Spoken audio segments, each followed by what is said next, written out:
I'm Vin. I'm Sori. That's Booby. Jelpy and Ghosty. Oh no, Booby's gone. Orion had him. You gave Booby to Orion? He was on your lap, holding Booby. What is wrong with you? That's our 9-month-old.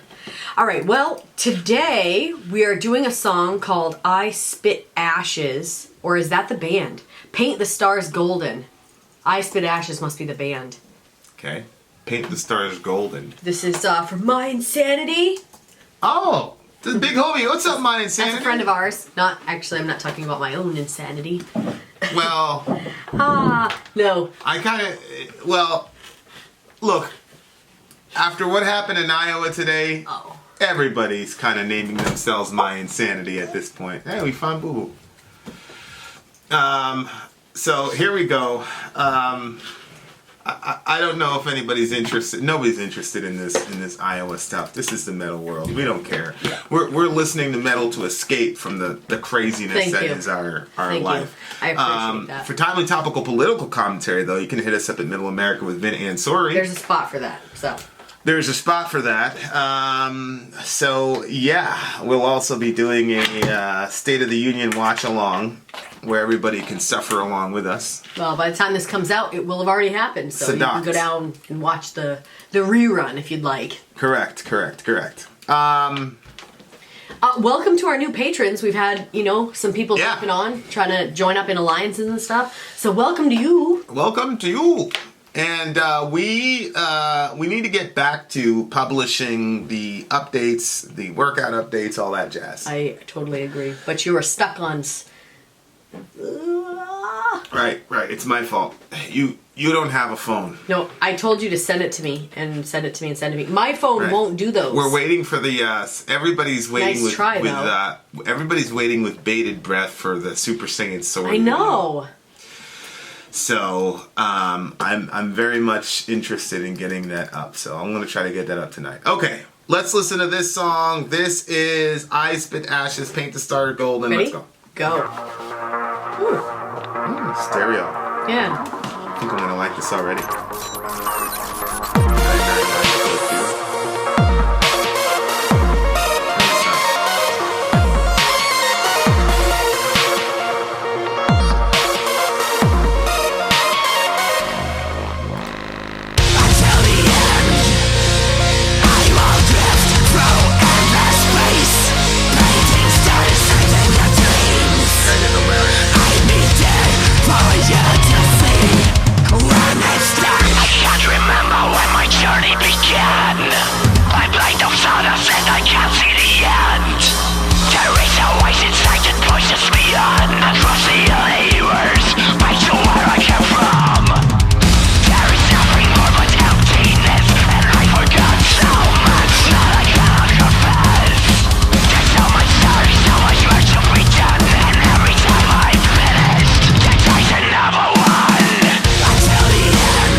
To see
Pause. I need to yell at the kids to get the internet back up. Dorian! You got a little echo. You might as well. The baby's crying too, so find out. Yeah. Ah, look at that. 5G, we're back. Our internet's back? Yeah, Yes. Pinky. Yes, Pinky. Okay, this is. I'm pretty sure that this song is the loudest I've ever turned up my headphones. Oh, yeah. I cranked that up over there, and we cranked it up over there. It was like blasting in there. And then I was like trying to figure out the lyrics, and I'm like, why am I doing this? This is such an interesting song to like experience. So I experienced it. Wow. Little weird pictures in my head when that song was going on. Okay, we're going to What? have to pause this for a second. Look, they just said that Buttigieg beat Sanders. 27% to 25%. Warren is 18. Biden is in 4th place. Well, Stand by. or just, should I stop the recording or just leave it? Yeah.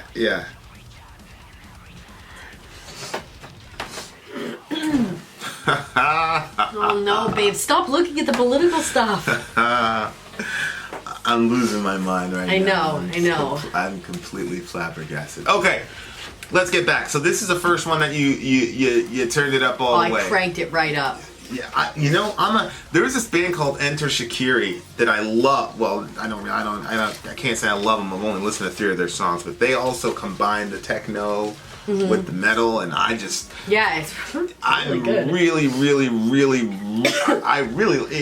Rammstein was kind of like the groundbreaking band that did it. I'm sure there was a band before Rammstein that did it. I'm sure they're not the only band, but they're the band that definitely popularized that type of sound.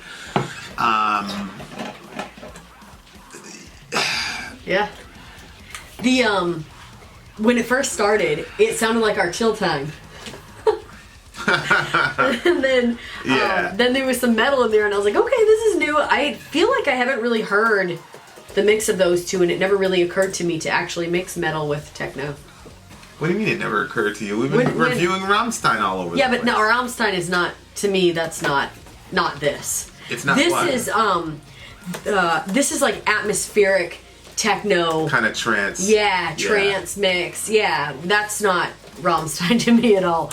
And then it's got the metal in there. I was like, that's a nice little combination. When we first started the channel, obviously I hadn't really been around metal, and then I kind of felt like I was kind of like getting my feet wet, and now I'm like really liking it. I like the attitude of the metal. Like, I would like different songs, but like as far as like overall being like, do you like metal? I do now. Now I like metal. I like the attitude of it. I like the feel of it, and the, Yeah. I think it's a very, very. And I really liked the lyrics of this. Well, before song. you go into the lyrics, I was looking at that old guy at the gym. The one I actually think is like scary. Which old guy at the gym? He was in the sauna with us today. Oh. Yeah. But I was looking at him, and don't close it up because I actually want more. I was watching him, and he's got his hair like all short, and I was like, if he grew his hair out, like he could be a pretty ridiculous metal person. He still has all that thick hair. Yeah. Yeah. Anyway, but so you like the lyrics? Oh, well, yeah. Until the end, I will drift through endless space, painting stars. Yes, that would be fun. And in your dreams, I'll be there for you to see when it's dark. Oh. I can't remember when my journey began. I'm blind of stardust and I can't see the end. There is a voice inside that pushes me on across the universe and back to where I came from. That's an interesting line. Yeah. I mean, back to where you came from. What voice? A voice inside? There's this big viral thing now about people not having an internal monologue. Yeah, I know. Well, the guy that wrote the little thing, like, I think it was his girlfriend or something, like, she literally doesn't have an internal monologue. She cannot think to herself. It's the strangest thing on the planet to me. It's so weird. That is weird, and I think that people have it. Well, now that I was reading the stuff on it, it seems like people have it to varying degrees. Like, some people, they're always talking inside of their head. I think I used to have a lot more internal monologue when I didn't have so many kids. Now, they're always talking, and so my internal monologue is I think quiet's down to compensate for all the words. Yeah. I just think it's such an interesting idea. And I'm not sure Whether she does or not. well when you've had it all your entire life. Yeah. It is almost impossible to conceive of a person who can't do it. Like one person said, "How do you read?" Yeah. Because she has to read out loud? she basically says she reads out loud and she sees the patterns of the words and things like that. Like she's more visual in her apprehension of what she reads. But the concept of an inner voice Yeah. is such an interesting topic because people have these. It was one of the things that we were talking about in the Bible movie. Like I said, I'm not very convinced about certain ideas, but I'm willing to read the book or the documents, which still haven't been given to me, by the way. Send me the documents. Well, I have her number. I just text her for the documents. But this idea, like, what's going on with the internal dialogue or the monologue, and if you say you're talking to yourself, but how did you train yourself to do such a thing, and, right. and where did that come from, and is that just a function of the brain? But then you say, my big thing is, like, if you just whittle everything down to the brain, then you're attributing volition to something that is inanimate. Yeah. The brain is an inanimate object. Right. But people are attributing Whoa. will and mind and all this to the brain. Inanimate? The brain? It's inanimate. It's not. It's unmoving. It doesn't think for itself. Right. Like all the signals it sends to the body, right. like it's not conscious of the fact that it's doing that. Yeah. You know what I mean? Weird, huh? Yeah, and so when people say, like, we were talking about, like, dreaming, and I'm butchering this, but it was like, it's actually your brain, reforming a narrative for you to understand. And it's like, well, how does the brain know what I understand, and why is it reforming a narrative? Why is it doing that? Yeah. It still sounds like a person who, this is what Vin thinks, and so I got to do this for, like, yeah. It's just a matter of material biology, just like any other organ in your body. How does... Like, the heart doesn't say to itself, I'm going to do this. It just pumps. Oh, yeah. It's involuntary. Yeah, it's not rolling with the punches. What happens when people have dreams that tell the future? Like, is that just guesses? Well, no. We didn't touch on that. We didn't touch on that idea. Oh. I came in halfway through, and so I didn't know if you guys had already talked about it, so I didn't bring it up, but that was my question. Well, it's a separate discussion, but, the cool thing about Zonia is that she always has, like, up-to-date stuff. Yeah. Like, it's like, the bleeding edge. People talk about the cutting edge. Like, it's the bleeding edge of science, and it's because she's self-taught, and so she's kind of hungry for... So, I'm kind of talking blind here because I don't have the data in front of me, but we have a leadership meeting tonight, so I'll ask her for it. But that's such an interesting concept right now, the whole internal dialogue thing. Yeah. Very amazing. Yeah. But that concept of a voice inside that pushes me on across the universe and back to where I came from. I have this, and this is one of the reasons that death affects me so horribly, is I've got this really unhealthy obsession with, like, the first, like, 5 or 6 seconds after you die and coming into the awareness that you're actually among the dead. Yeah. Listening to The Great Divorce right now with Lewiston. Right. People figuring out, like, shit, I'm dead. Yeah. There was, like, this one scene in the book where they're all on this bus and there's a shootout. But they're all dead, so it doesn't do anything. And then just everybody's positions in the bus are different, but nothing really happened. And everybody just keeps going on like nothing happened, even though there was this shootout, which in our world, if there was a shootout, it'd be like... something major, But since they're all dead and they basically know it subconsciously, but they don't want to admit it, it's just weird. So I always think to myself, like, is that what it's like? You're because it talks about... it talks about, the spirit, the body going into the ground, and then the spirit returning to the God who made it. Yeah. So when he's talking about across the universe and back to where I came from, there's a voice that's pushing him. It's like, is that what it's like? Like, Kobe sees a little mountainside and then boom. Yeah. And then there he is. And, at what point because I said in the boogies, like, I do believe that there is a scientific explanation for everything, including the spiritual world. Mm-hmm. We just don't have the mechanisms for it. Yeah. And, is it an instantaneous thing, or does God let you kind of travel so that you can kind of see the universe and understand who you're going to meet, like, is the one that made all this. Jesus talks about the angels bringing him to Abraham's bosom. Yeah. Which indicates another form of travel. Like, he didn't instantaneously drop into Abraham's bosom. He was carried there. Yes. I think that when I think about it, I have two thoughts. One is, in my opinion, terrifying. And that's that when you cross over, I hate the light as it's getting dark. Like, as the sun is coming up, I like that type of light, but the light as it's going into darkness, it kind of makes me feel like I'm gonna get trapped. Twilight. Yeah, I hate that.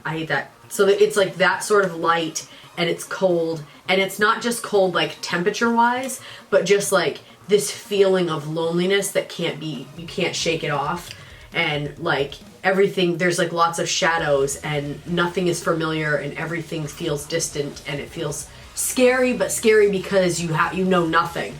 You don't know where you're going, you don't know where you've been, you don't know, it's like just like that. That's really, really scary to me. And then so it's like, is that hell or everybody? It's just a thought that I always, like, I have these thoughts of, like, what does happen after you die? And I know that that's not a biblical explanation of what happens, but, like, I guess in my own heart, there's, like, this, like, wall. What if we're wrong and it was that? What would that be like? But then my other thought is, like... Like if another religion was right and you were wrong?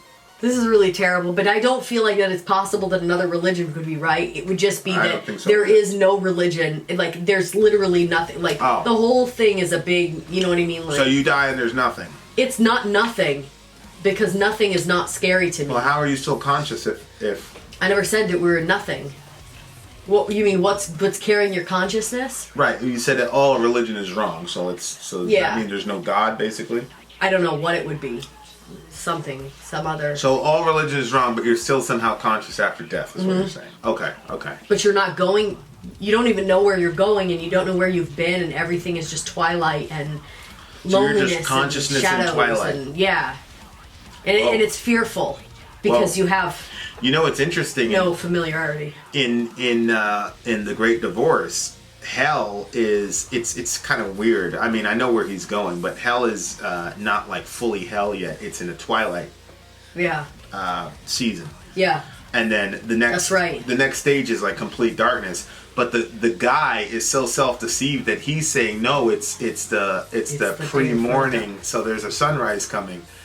But it's not pre-morning, it's twilight. It's not dawn, it's twilight. So you were saying that was very, very interesting. That's yeah. Wow. But so there's like that one thought.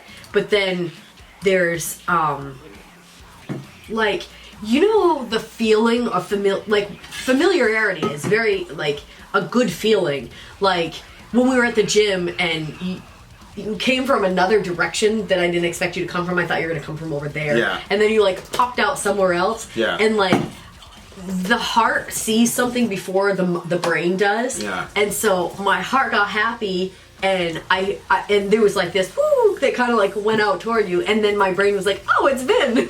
And so like that kind of feeling, or like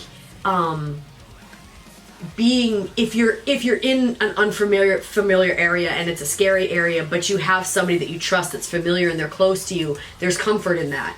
And so, like, my other thought is that as soon, like, the moment that you cross over this, I'm trying not to get emotional, but the moment that you cross over, before your brain can realize where you are or what's happened, there's the part of you that connects with the familiarity of the God of the spirits, and he's there.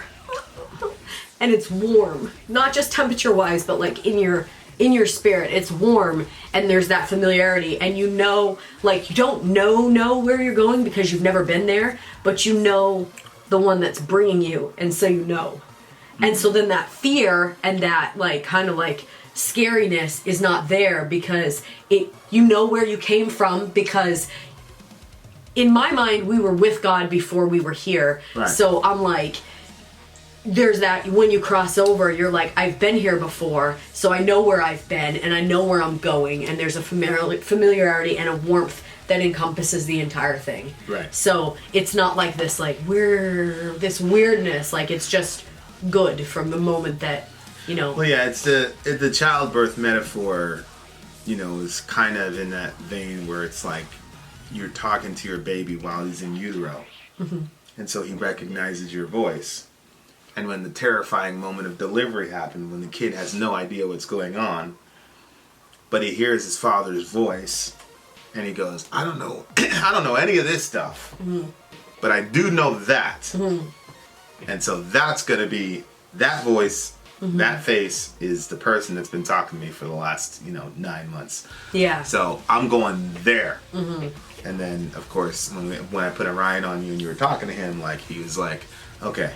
Yeah. He's home. Yeah. So, yeah, definitely. It's definitely a interesting, very, very heavy line across the universe and back to where I came from. And I just feel like a line like that combined with the techno was just really singular, like, yeah. Because the techno kind of had this spacey yes. sort of feel to it, and it was like, okay, we're on a different plane now. Yeah. And so I thought that was cool. There's nothing more but emptiness, and I forgot so much that I cannot confess. That's a good line. I forgot so much I cannot confess. There's so much dark, so much work to be done, and every time I'm finished there dies another one. I don't know if he's talking about stars dying or what. Until the end I will drift through endless space painting stars. And then if you go down, he talks about an endless fight against oblivion. This alien Sisyphus that I have become, inside me burns the color of the sun. Pause for a second. You know what's interesting is, like, if a star is not dead, you would have no need to paint it because it would already be burning and bright. Ah, okay. I was like, why would he be painting the stars? Like, what are you doing? But it's an endless fight against oblivion. Because in some views of the world, the universe is just going to explode into back to nothing. Every time I'm finished, there dies another one. Right. So he's always trying to paint up these stars. Right. That's really interesting. Yeah. That line is crazy, though. I forgot so much I can't confess. I know. It's a good line. I know. Especially when you combine it with the last two lines in the second stanza.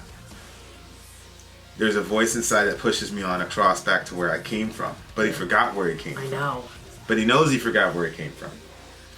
And that's such an interesting idea to me. Mm-hmm. I was watching this thing on, I think it was a History Channel or something like that. Different people's beliefs on angels or the afterlife or something like that. And one of the mythologies for why we have the little bump on our lip is that the... I thought you were telling me I had something on my face. No, this little thing, I don't know what it's called. But it's because, and before you're born, an angel basically swears you to secrecy about where you were before you came down here. Really? Yeah. You know what I always pictured? I always picture this, especially with our kids, because they're brown, so their lips are more formed. But I always picture that before God sends you off, he just goes like that. And then it makes a little indentation. That book, The Great Divorce, is such an... We're gonna put the link, the audiobook, because it's really well done. I think. And like, I haven't heard the it's whole thing, crazy because like people like, oh, you murdered that guy. He's like, yeah, I did. I killed him. Yeah. Mm-hmm. And he's like, and you guys are good. And oh yeah, we're good now. We figured it out. Like, we figured it out. It's I wonder how many people would figure stuff out if they got a second chance. It's kind of the afterworld that I imagine the afterworld to be, But anyway, what do you? So hold on, before I say that, look at this one last thing. When he says until the drifting through endless space, painting stars, it has this out of world kind of experience that we've been talking about. But then at the same time, you can and bring it down to this world where it's it can be a person that always feels like they're, everything that they do, like the minute they finish something, they do it right, there's like some other problem. There's always something else.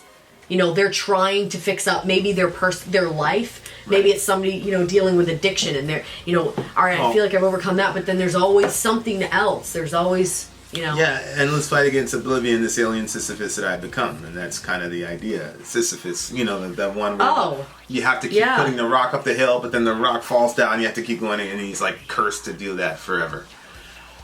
You know? No, I'm not. I mean, I was thinking like Atlas. That's Atlas, but Sisyphus is pretty terrible situation. He was a cruel Greek king who was punished. What a horrible punishment! Yeah, and it just kept going down. It keeps rolling down every time he gets to the top. You know, and it's sort of like the psychology of always trying and almost making the goal and never getting there. And so he's talking about the fight against oblivion. And if you hold to the worldview that space is empty in the sense that there's no God above it, then you're eventually going to have just complete and total endless oblivion when this is all out. Wow. But at the same time, like, the universe contains so much beauty in it. Yeah. And so as that beauty gets swallowed up into oblivion, he's trying to make these markers, and so painting stars is the way that he tries to solve that problem. But you're right, when you bring it down to the earth, which is probably the ultimate goal of the song, when you bring it down to the earth, it's like trying to fix all these problems or trying to maintain the beauty of the beautiful things that are still extant in the sinful world is a very difficult thing to do. There's a lot of different philosophies and things like that about how to deal with that sort of pain, and some people are just like, well, I'm just not going to enjoy the beauty so that I don't miss it when it gets swallowed up by oblivion.